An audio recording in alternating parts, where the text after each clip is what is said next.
আমাদের আজকের আলোচনায় অতিথি হিসেবে উপস্থিত আছেন সিনিয়র সাংবাদিক জনাব মুস্তফা ফিরোজ।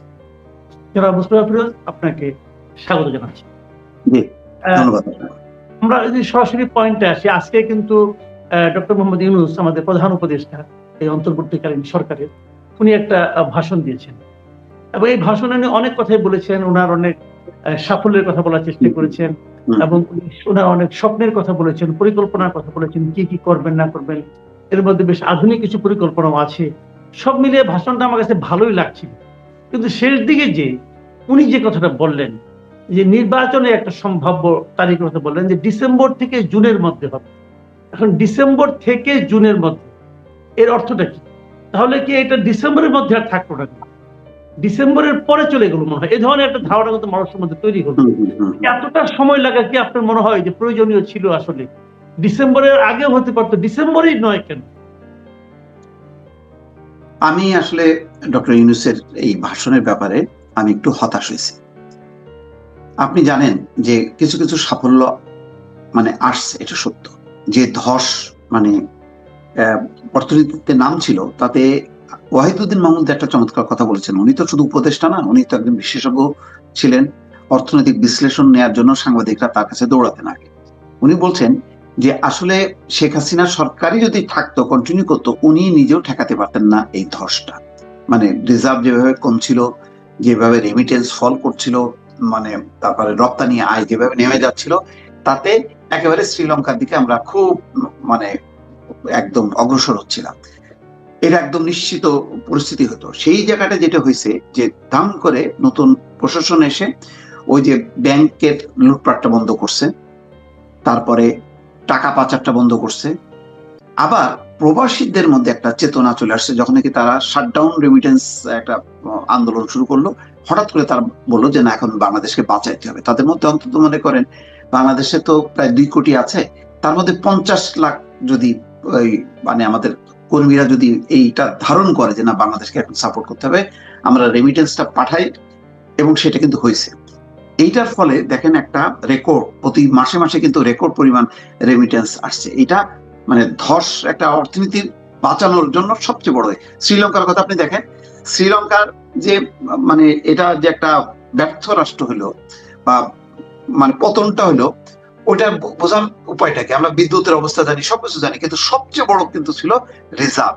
রিজার্ভ যখনই নাকি তাদের 2-3 বিলিয়নে নেমে আসলো, তখন IMF, ওয়ার্ল্ড ব্যাংক বললো যে এটা এখানে আর করা যাবে না, এটা বিশেষ কর্মসূচি নিতে হবে। তো এইটা হলো রিজার্ভটা সাংঘাতিক রকমের, এইটা হচ্ছে আপনার মূল পিলার। তারপরে হলো বাকি শাখা পোশাখা। সেই জায়গায় খুব সাকসেসফুলি আমি আহসান মনসুর এবং যে সালিউদ্দিন আহমেদ, এই দুইজনের কম্বিনেশন চমৎকার হয়েছে, এবং তারা এই ঠেকনাটা দিতে পারছে। নতুন করে আর মন্দ ঋণ বিতরণ হয়নি, বরং ঋণ আদায়ের একটা বাড়ছে, ব্যাংকগুলো পুনর্গঠন হয়েছে।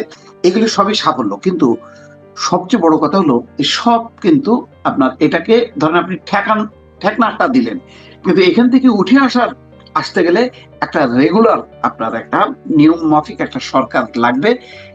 এই কারণে, এটা আমি বিএনপি দাবি করছে বা অন্য কেউ দাবি করছে এটা বলছি না, লাগবে এই কারণে দেখেন, একজন পুলিশ, একজন ব্যবসায়ী, একজন বিনিয়োগকারী, তারা সবসময় খোঁজে যে আচ্ছা আমি কার সাথে আমি এখন এতে যাবো, ইন্টারাকশনে যাবো, নতুন করে যে শুরু করবো নতুন উদ্যমে, যার একটা লংজিভিটি থাকবে, যার একটা স্থায়িত্ব থাকবে, যার একটা মেয়াদ থাকবে।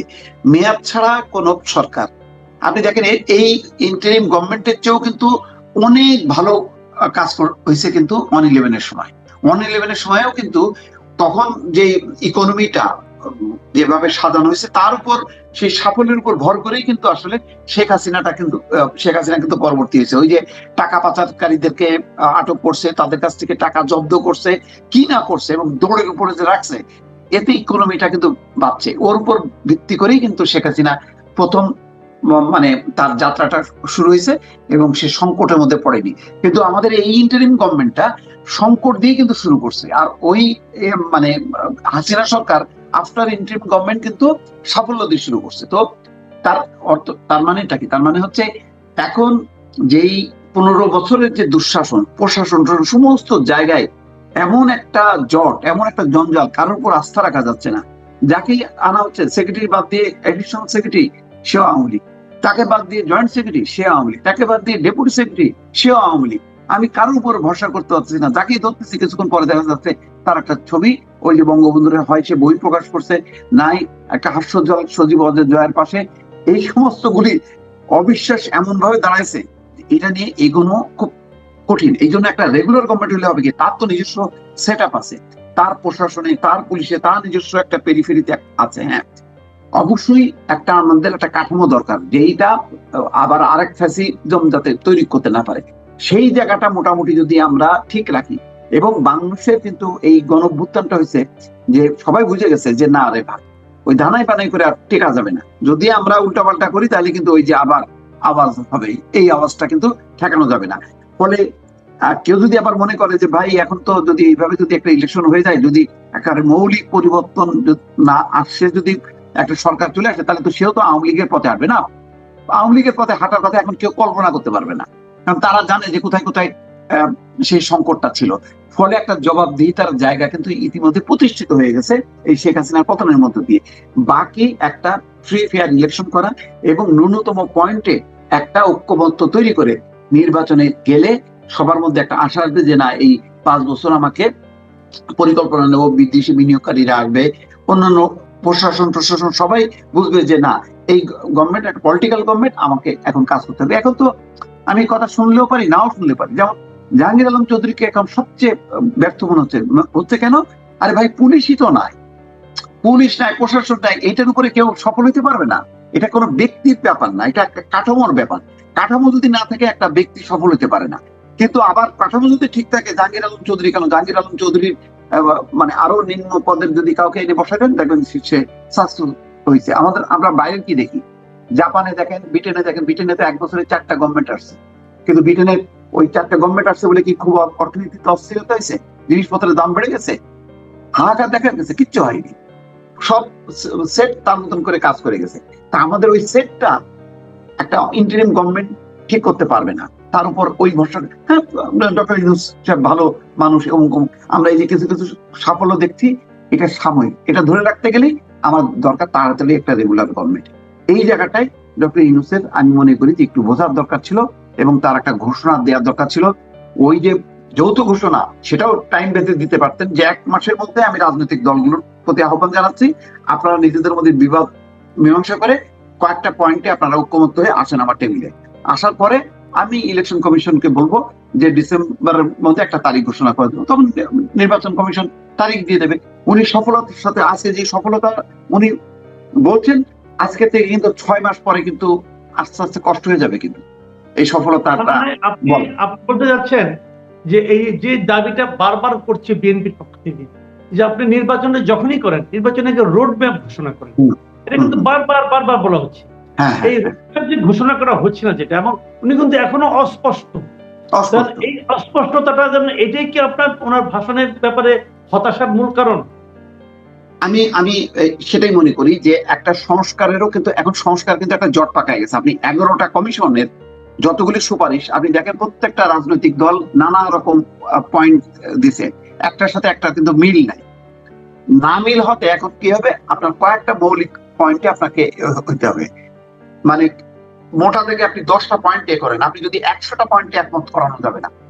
10টা পয়েন্ট নিয়ে মানে মূল বিষয়গুলি একটা ঐক্যমত্য, একটা যৌথ ঘোষণা দেবে।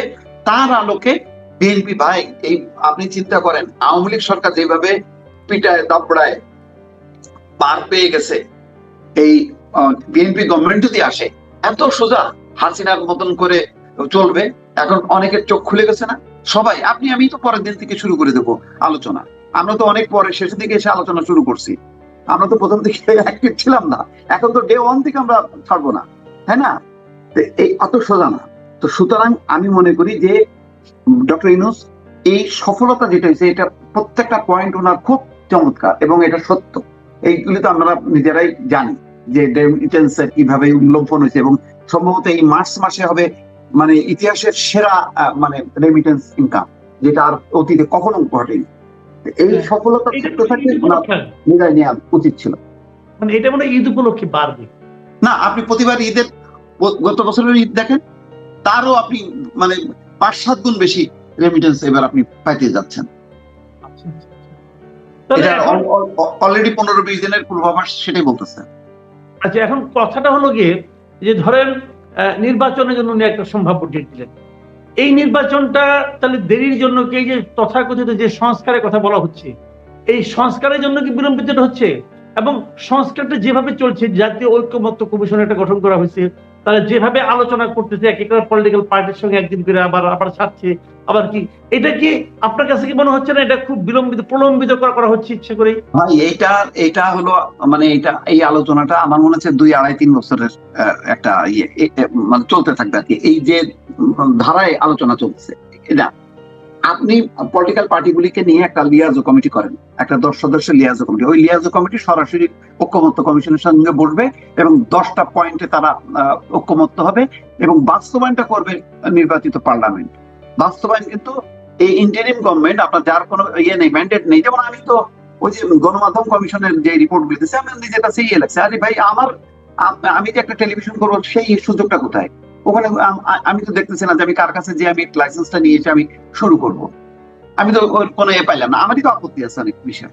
তা এগুলি মানে এখন বলেন যে গণমাধ্যম কমিশনের সমস্ত বিষয়গুলিতে ঐক্যমত্য হইতে হবে, ওই পুলিশের সমস্ত বিষয়ে ঐক্যমত্য হইতে হবে, তারপরে কি বলেন দুর্নীতি দমন কমিশন বিষয়ে ঐক্যমত্য হইতে হবে। এবং এতগুলো রাজনৈতিক দল, আপনি এই এলডিপি কে দিয়ে শুরু হয়েছে, লেবার পার্টি দিয়ে শেষ হবে, মাঝখানে আরো 50টা রাজনৈতিক দল। এইটা ম্যাচ হবে মাসুদ কামাল, এটা হবে না। এটা করতে পারেন আপনি, একটা শেষে একটা নৈরাজ্যের দিকে ধাবিত হবে এবং অস্থিরতা বাড়বে। কিন্তু যদি অন্যভাবে বলি যে এই যে মেস হবে, যেটা আপনি বুঝতেছেন, আমি বুঝতেছি, এটা তারা বুঝতেছে না, তারাও বুঝতেছে। তারা এটা ইচ্ছা করে মেসটা করতেছে, যাতে নাকি এর মাধ্যমে, এর নামে নির্বাচনটাকে আরো বেশি প্রলম্বিত করা যায়। এটা কি হতে পারে না? হ্যাঁ, মানে আমি এটা আমার এখানে একটা জিনিস হলো কি, দেখেন এই সরকারের মধ্যে আমি একটা সরকার দেখতেছি। এই সরকারের একটা অংশ আছে ওই যে জাহাঙ্গীর আলম চৌধুরী, ওয়াহিদুদ্দিন মাহমুদ, তারপর সালাউদ্দিন আহমেদ, তারা হচ্ছে মানে এমনিতেই তারা সম্মানিত মানুষ, তারা নিজ নিজ কর্মে খুবই ভালো। তারা মনে করছে যে আমরা একটা মহান দায়িত্ব পালন করছি, কিন্তু অন্যরা মনে করছে যে না, আমরা একটা এই যে বিপ্লবের চেতনা বাস্তবায়ন করে একটা নতুন ধারা তৈরি করব, তার ভিত্তিতে বাংলাদেশের আর একটা রূপান্তর ঘটাবো। তো এখানে এই জন্য দুই ধারার যে তার মধ্যে প্রমিনেন্ট হচ্ছে ওই যে নতুন ধারা তৈরি করবে, নতুন আর অন্যরা হচ্ছে দাপ্তরিক কাজ করতেছে। আপনি ব্রিগেডিয়ার সাখাওয়াতের মতন লোক সবসময় যে কথা বলে, দেখেন না, চুপ হয়ে গেছে, তার কোনো কথাই নেই। হ্যাঁ, তো কথা কে বলতেছে? আসিফ মাহমুদ, সে সরকারি আছে, আবার স্ট্যাটাসও দিচ্ছে। মাহফুজ আলম, তারা অ্যাক্টিভ। তো বোঝা যাচ্ছে যে এরাই হচ্ছে রিপ্রেজেন্ট করতেছে। তো তারা যখন রিপ্রেজেন্ট করতেছে তখন বোঝা যাচ্ছে, এবং তাদের সমর্থক যখন বাইরে একটা রাজনৈতিক দল আছে, তখন বোঝা যাচ্ছে যে তারা একটা মানে একটা সময় চাচ্ছে যে একটা সংগঠিত হওয়ার জন্য। এই ধারণাটা আমি মানে এটা একটা তৈরি হয়েছে কিন্তু, এবং এই সন্দেহটা তৈরি হয়েছে, এর ফলে কিন্তু একটা ভুল বুঝাবুঝি হচ্ছে। ডক্টর ইউনূসের প্রতি যেমন তাদের ভালোবাসাও আছে বড় রাজনৈতিক দলের, আবার কিন্তু একটা অসন্তোষও আছে এইসব কারণে। যে ইন্টারিম গভর্নমেন্ট তো হবে একটা নিরপেক্ষ তত্ত্বাবধায়ক সরকারের মতন, যাদের কাজ হবে একটা ভালো সুষ্ঠু নির্বাচন। তারা আবার কেন একে মাস্টার মাইন্ড বলবে, ওকে পদত্যাগ করতে যাবে, তার মাথায় হাত বুলায় আশীর্বাদ করবে, তাকে নিয়ে প্রেস কনফারেন্স করবে? এগুলো তো মানে মানানসই না।